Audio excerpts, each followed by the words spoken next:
TVU, con el auspicio de la Facultad de Ciencias Jurídicas y Sociales y sus programas de magíster, presentan Ruta Constituyente.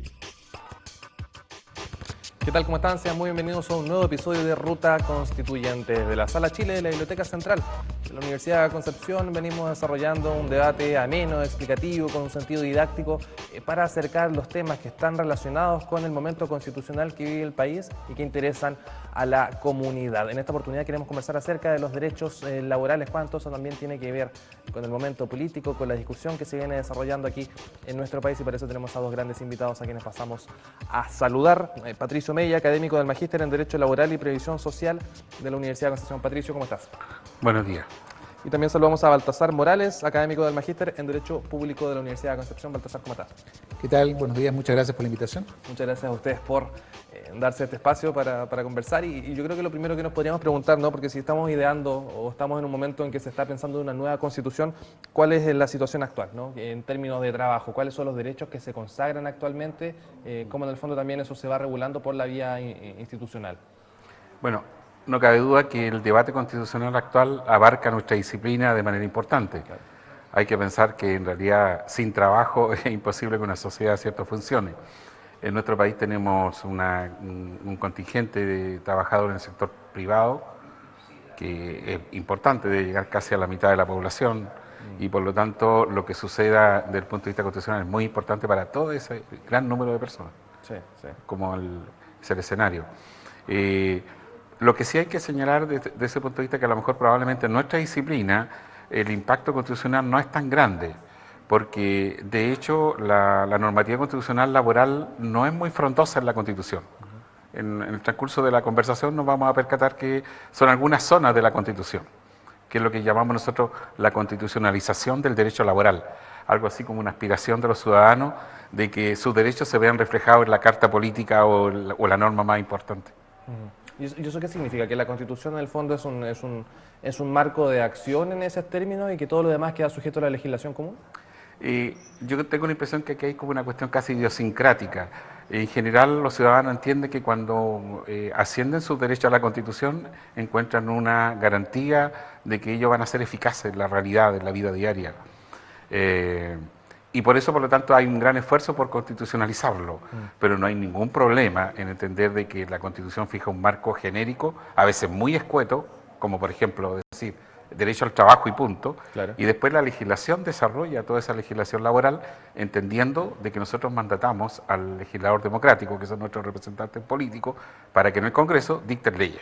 Claro. Y eso debería así funcionar en una sociedad democrática sin ningún problema. El riesgo más grande, en mi opinión, sería al revés, de que no se cumpliera esa función del legislador democrático y fuera sustituida por los jueces, que es un fenómeno mundial, la idea de la judicialización de toda la actividad humana. Luego entonces nosotros desarrollamos a un señor que se llama juez, que en el fondo va a decidir prácticamente todo lo que hacemos, qué película vemos, con quién nos juntamos y para qué decir en materia laboral también, cuáles son las relaciones laborales que deben predominar en un país determinado.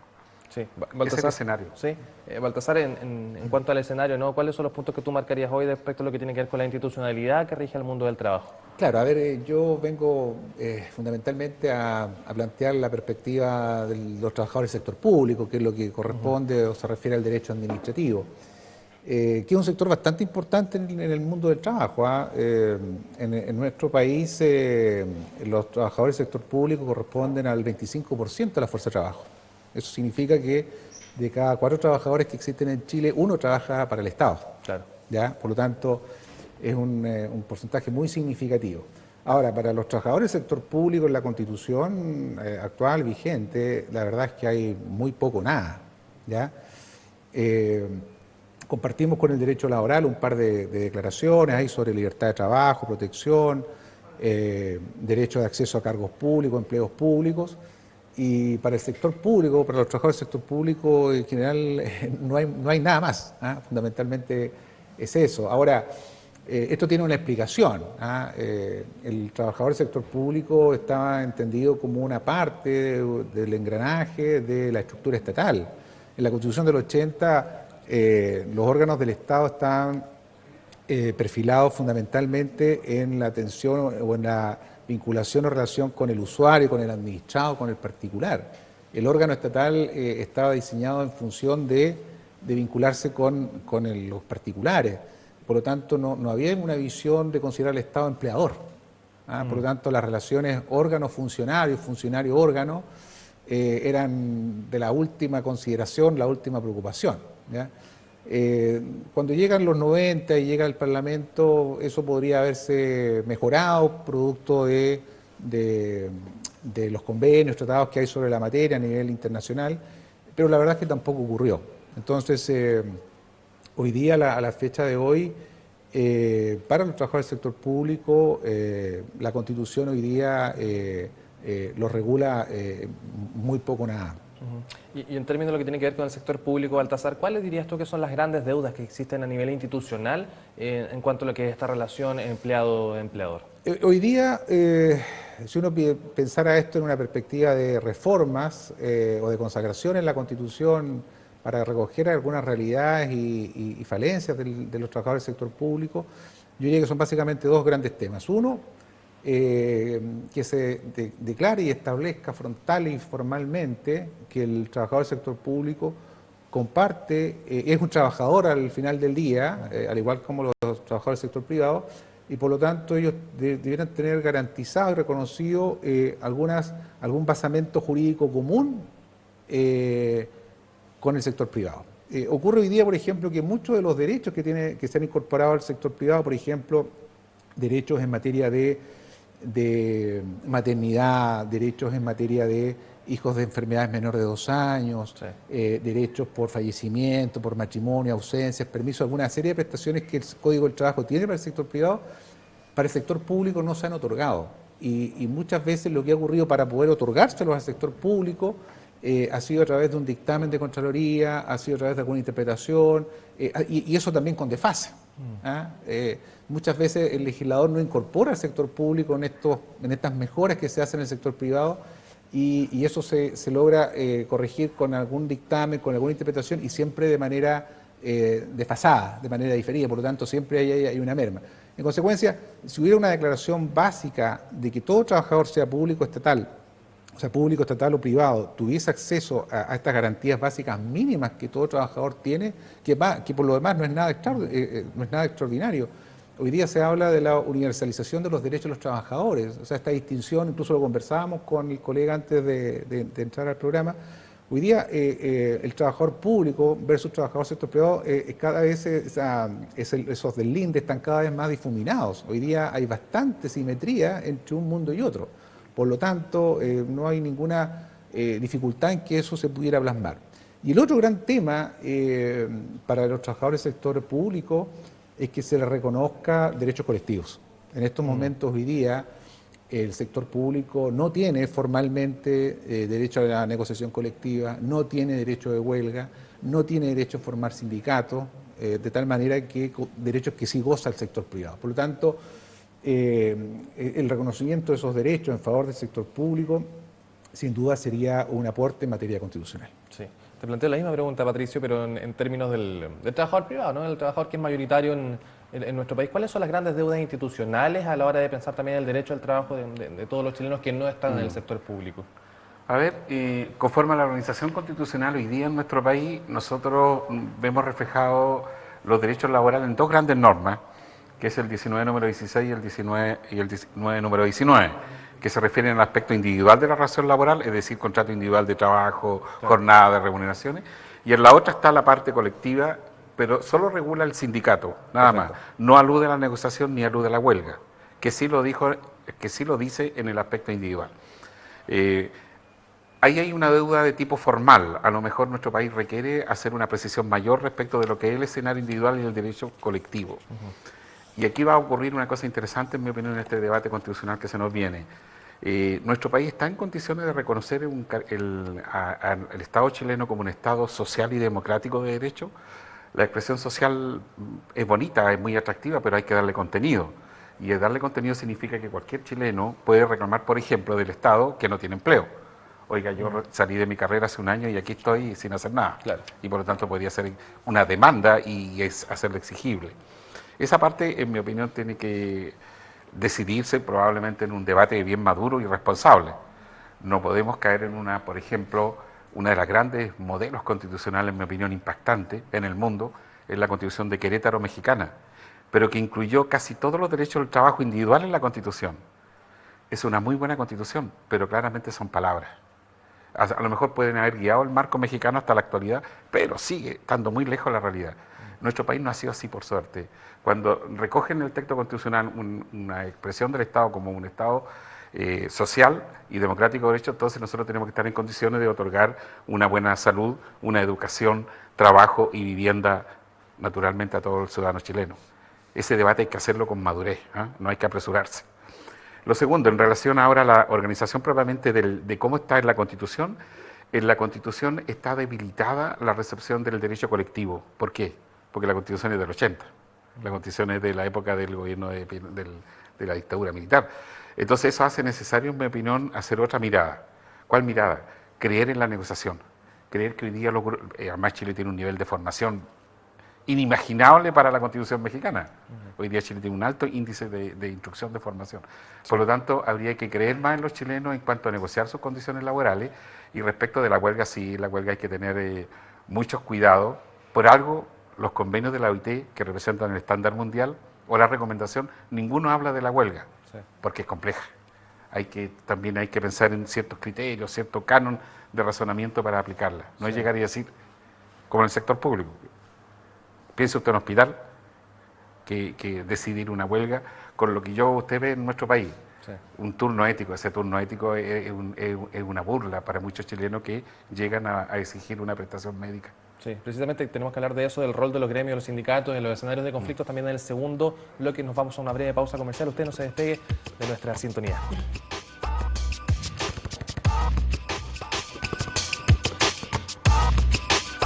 Estamos presentando Ruta Constituyente.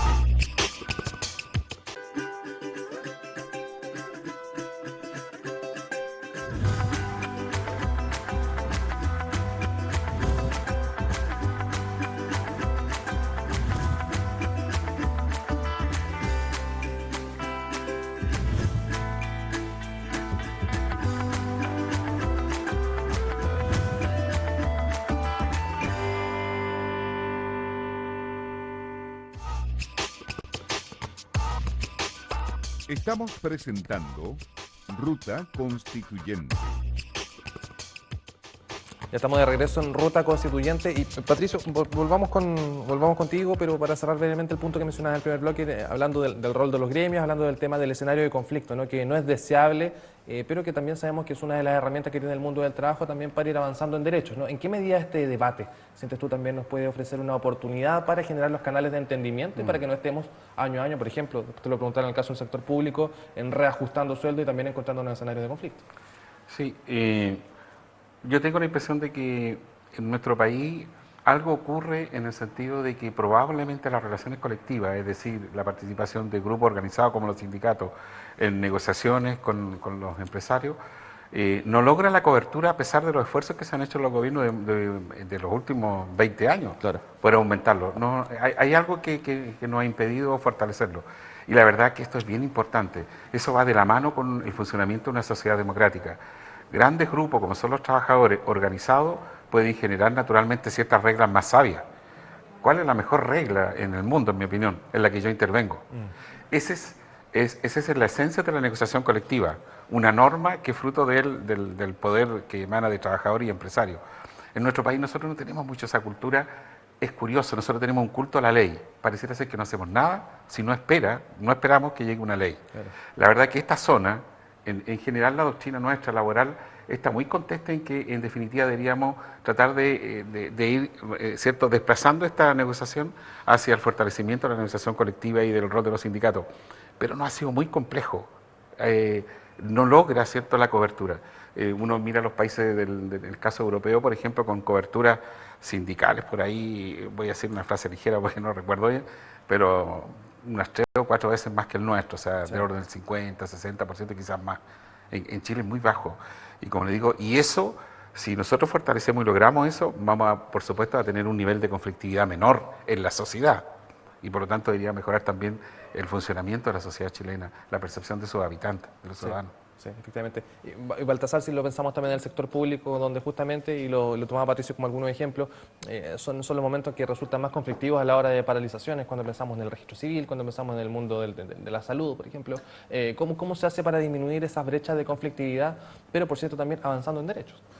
A ver, en el caso del sector público, hoy día en nuestro país los funcionarios públicos no tienen la posibilidad de formar sindicatos. Ellos se agrupan en función de lo que se llaman las asociaciones de funcionarios, que es una ley que les permitió generar estas entidades públicas a principios de los 90. Claro. Con anterioridad habían otras agrupaciones que son de mayor data, como por ejemplo la ANEF y otras que han tenido un desarrollo también.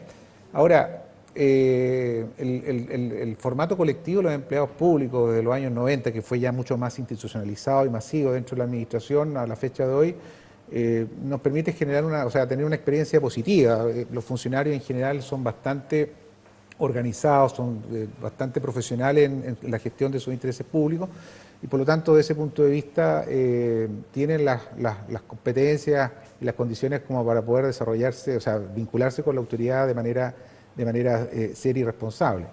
Ahora, eso traducido en los dos ámbitos que interesan, que puede ser la negociación colectiva y el derecho de huelga, en la medida en que esté regulado, que esté estructurado, que esté normado, con algunas prevenciones lógicas, el tema de los servicios críticos, turnos éticos, áreas donde no puede uno negociar, por ejemplo, las remuneraciones, en los procesos, la legislación comparada, donde hay negociación colectiva y huelga para los empleados públicos, esto está regulado. Hay áreas donde está restringido o áreas donde derechamente está excluido, pero la legislación comparada, los empleados públicos pueden negociar todo. Lo único que no pueden negociar, por ejemplo, es la remuneración, porque la remuneración es por ley. Pero las condiciones de trabajo, forma de trabajo, lugar de trabajo, mejores condiciones, temas de seguridad, es absolutamente disponible. Y muchas veces esa opción que tiene el empleado del sector público permite incluso mejorar la gestión y la eficiencia de los servicios, porque ¿quién mejor que ellos que están trabajando en el día a día pueden indicar la forma de mejorar los procesos, de mejor atención, de mayor eficiencia y de mayor eficacia? De tal manera que yo en ese sentido no tendría ningún temor. Creo que el proceso hay que encauzarlo, esto es una realidad en otras partes hace muchos años, y aquí lo que necesitamos es tener un buen marco normativo que, como dice el colega, encauce estos derechos. ¿Lo encauzamos vía constitucional, siendo meramente enunciativo, o lo encauzamos también desde el punto de vista de lo que tiene que ver con el avance legislativo? Yo coincido con Patricio en que la Constitución tiene que enunciar, mencionar, y aquí en este caso el avance o la reforma sería consagrar el derecho a la negociación colectiva en forma expresa y consagrar el derecho a huelga, que hoy día está proscrito en la Constitución para el sector público, en el sentido inverso, así que se consagra el derecho de huelga. Ahora, dicho eso, luego será el legislador el que se encarga a través de un cuerpo legal de darle contenido y desarrollo a esos derechos que se consagrasen en la Constitución. Sí. ¿Cuál es su mirada respecto al proyecto de 40 horas y el debate que se abre también en torno a la jornada laboral en Chile? Bueno, ese es un típico caso que nosotros lo dejaríamos en la zona legal, no en la zona constitucional. No, por cierto. A pesar del ejemplo que di yo de la Constitución mexicana, donde el tema de la jornada también aparece en la Constitución. Yo tengo la impresión de que en la Constitución tiende a aumentar su nivel de regulación o la extensión de sus disposiciones cuando se desconfía del legislador democrático. Luego el ciudadano va a tender a decir, no, desarrollen muy bien los derechos allá en la Constitución. Tengo la impresión de que, y esa ha sido la experiencia mundial, es que tiene que fijarse más bien un marco con un concepto que sea inclusivo, sobre todo para algo que va a ocurrir, que es el futuro. Y por lo tanto usted no puede dejar una norma tan estricta porque va a tener problemas después en su aplicación. Le voy a dar un solo ejemplo. El 19, número 16 de la Constitución chilena prohíbe la huelga en el sector público. Y vea usted, registro civil, hospitales públicos en Chile. ¿Qué ocurrió? ¿Transgrede la Constitución de manera grosera? Yo creo que no. Yo creo que la respuesta ahí la daría algún autor, pero yo diría que lo que pasa ahí es que el pueblo legitima esa conducta de los trabajadores del sector público. Y el pueblo es un intérprete constitucional también, por supuesto. Así que tenemos una norma en la Constitución que no se cumple. Pero a lo mejor sí se cumple una norma, que es la interpretación constitucional que el pueblo hace de esa regla. ¿Y el tema de la jornada te parece un debate plausible en cuanto, bueno, se habla de las 40 horas, de la reducción, de mejorar la productividad también? Debe ser un elemento colateral nomás al debate constitucional, porque esto se puede resolver exclusivamente en la zona legal, en la zona que está en el debate hoy día en el Parlamento. Yo cuando veo las posiciones, veo muchas posiciones muy razonables en este debate. Lo que yo creo claramente sí, es que para rebajar una jornada tiene que producirse una gradualidad, porque hay que adaptar. No hay que pensar solamente en el gran empresario, hay que pensar en por ejemplo, la profesora que tiene 2 hijos, que está separada y que necesita una trabajadora de casa particular que se cuide con sus niños. Ella es una trabajadora, la que presta su servicio, y ella es la empleadora. Entonces, si tú le rebajas la hora, ella tiene un problema. ¿Qué hago con las 5 horas que antes yo tenía? Sí, sí. Oye, mira, sí, en el caso nuestro, fíjate que yo no puedo hablar por los trabajadores del sector público, pero la impresión que yo tengo es que en el sector público la rebaja de las 44 a 40 horas no es ningún problema, ¿ya? Hoy día la administración tiene la misma jornada de 44 horas y bajarla a 40, 41 horas para la administración no vería que fuese significativo, que fuese dificultoso en forma gradual o en forma directa. ¿Y por qué? Porque en la administración hoy día hay un fuerte impulso a los procesos informáticos, tecnológicos y plataformas. De hecho, hace unos meses atrás se acaba de dictar una ley en nuestro país que significa la muerte del papel en la administración.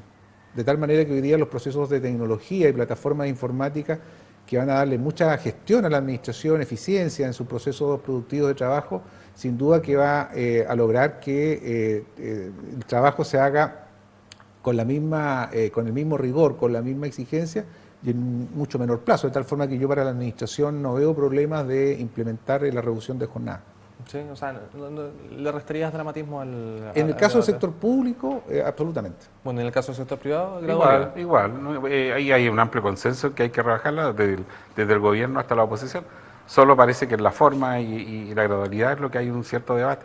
Sí, perfecto. Bueno, y para ir cerrando, si le damos 30 segundos a cada uno, ¿cuál es el punto más crítico, sienten ustedes, que no se tiene que dejar de discutir en este momento constitucional en cuanto a lo que tiene que ver con los derechos del trabajo? A ver, yo creo que probablemente la decisión del constituyente sí vamos a pasar a un Estado social y democrático de derecho, lo cual significaría una tremenda potencia del derecho al trabajo en su vertiente individual y colectiva. Eso debe ser abordado y yo tengo la impresión de que hay un cierto consenso también en cómo iría una redacción de la Constitución en ese sentido. Sí. A propósito en el ámbito individual, tenemos ya un buen acopio de ideas respecto de cómo debe ir en la Constitución, y en la parte colectiva, es decir, hoy día debería recoger la Constitución la libertad sindical en su vertiente sindical, negociación y huelga, que ya prácticamente todas las constituciones modernas sí lo tienen. Sí. Yo creo que sería. Sí. ¿Baltasar? A ver, yo en términos muy generales, no solamente vinculado al sector público, sino que en términos globales, me parece a mí que la gran tensión es si una constitución va a estar en condiciones o no de consagrar lo que se llama el derecho al trabajo. Nosotros tenemos libertad de trabajo, pero el tema de fondo es si el constituyente consagra o no este derecho, porque consagrar el derecho al trabajo significa que tú le garantizas a la persona, a cualquier habitante de este país, que va a tener trabajo. Y un trabajo con dignidad, es decir, con una remuneración justa, en condiciones adecuadas, y de garantizar eso a todo habitante significa un compromiso, un desembolso y una responsabilidad, porque después hay que cumplir, muy enorme, muy significativa, sí. Y eso yo creo que es el tema de fondo. Perfecto. Baltasar Morales, Patricio Mella, ambos muchas gracias por su tiempo y por esta conversación en torno a los derechos laborales. Gracias a ustedes por la invitación. A ustedes también muchas gracias por su sintonía. Recuerde que todos los capítulos de Ruta Constituyente usted los puede ver y volver a ver a través de tvu.cl. Nos volvemos a encontrar en un próximo episodio. Hasta pronto.